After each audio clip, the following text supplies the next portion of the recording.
Le non-ennemi est un concept clé de toute stratégie, de toute défense, de nombreux conflits désignant le caractère d'une personne qui déteste quelqu'un jusqu'à lui nuire.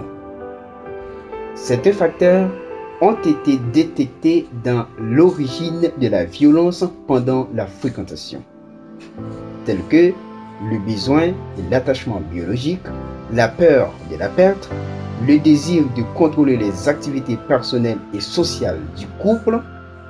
Il s'agit aussi de concepts focaux de la pensée stratégique présuppose une relation d'hostilité. Une relation ami-ennemi ou ennemi-ami au moins potentielle, gérée par l'autorité politique. La notion d'ennemi qui recouvre plusieurs types concrets est à la fois dialectique, objective et décisionnelle. Comme notion dialectique, la notion de l'ennemi permet d'identifier, de percevoir et de désigner soi et le monde, et les relations entre soi et le monde dans les deux sens.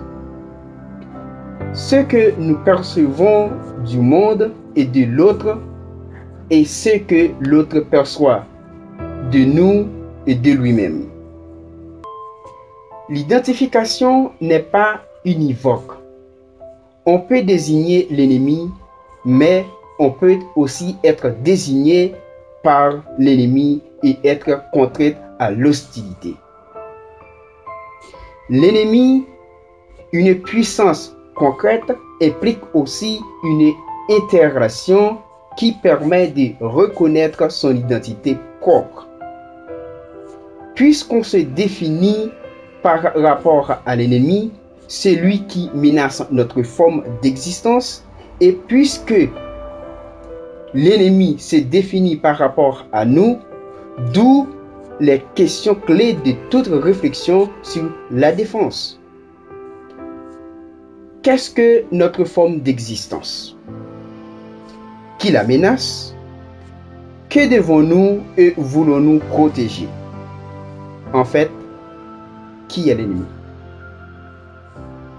Comme notion objective, la notion d'ennemi recouvre une perception publique et non privée. Par exemple, l'hostie étant un ennemi public non privé qui implique aucune haine personnelle, mais juste un ennemi de la communauté qui n'a rien à voir avec une relation interpersonnelle ou entre mari et femme ou encore entre une amitié. Mais il peut être antagoniste, c'est-à-dire il peut unir l'intention hostile et une capacité de nuisance chez les hommes ou entre mari ou une relation de couple. La distinction ami-ennemi exprime aussi un degré extrême de dissociation dont les motifs, les causes ou les enjeux peuvent être de tout ordre, religieux, économique, social ou idéologique. Lorsque ces oppositions religieuses, économiques, sociales ou idéologiques atteignent l'état polémique, c'est-à-dire le degré d'intensité qui provoque le regroupement ami-ennemi, celui-ci fait souvent la perspective de l'épreuve de force, donc la possibilité ultime est la guerre dans le foyer. En cela, l'ennemi n'est ni le concurrent, ni l'adversaire, ni le rival, car il tire sa signification de sa relation permanente à l'éventualité réelle, mais non inécultable de l'affrontement mortel. Comme notion décisionnelle, l'ennemi résulte de l'altérité des protagonistes. L'hostilité elle-même résulte de l'altérité des protagonistes dans le concret de tels conflits et de telles menaces, et de la décision politique qui désigne l'ennemi.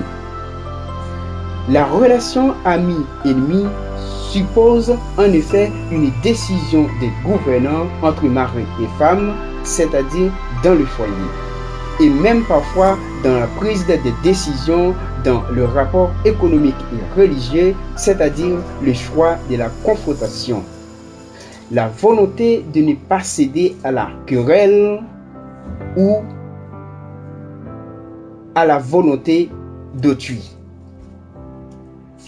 Le choix s'accompagne le plus souvent d'une construction de l'image de l'ennemi, à des fins de mobilisation des gouvernés tenus de participer à la mise en œuvre de l'hostilité et de la justification du conflit avec les risques et sacrifices qu'il comporte nécessairement. Un autre facteur n'est pas d'accepter les différences. En fréquentant, parce que c'est si important, l'un des membres d'une relation peut vouloir que son partenaire soit la personne la plus proche de lui, et c'est là que le désir de contrôler et de frustration se manifeste lorsqu'il découvre que ce n'est pas ce qu'il a imaginé. Dans ce cas, vous allez voir le diable en face. Les relations avec les partenaires ne sont pas faciles, et bien que la violence se produise à tous les âges, les données indiquent une incidence plus élevée dans le groupe plus jeune. Il ne faut pas subalterniser que le cerveau de l'être humain finit de mûrir vers l'âge de 20 ans. Donc, l'adolescence, la maîtrise du soi émotionnel ne se développe pas encore. Et dans de nombreux cas, c'est une étape émotionnelle pour des raisons hormonales et sociales, raison pour laquelle il y en a plein de relations qui n'arrivaient pas à terme.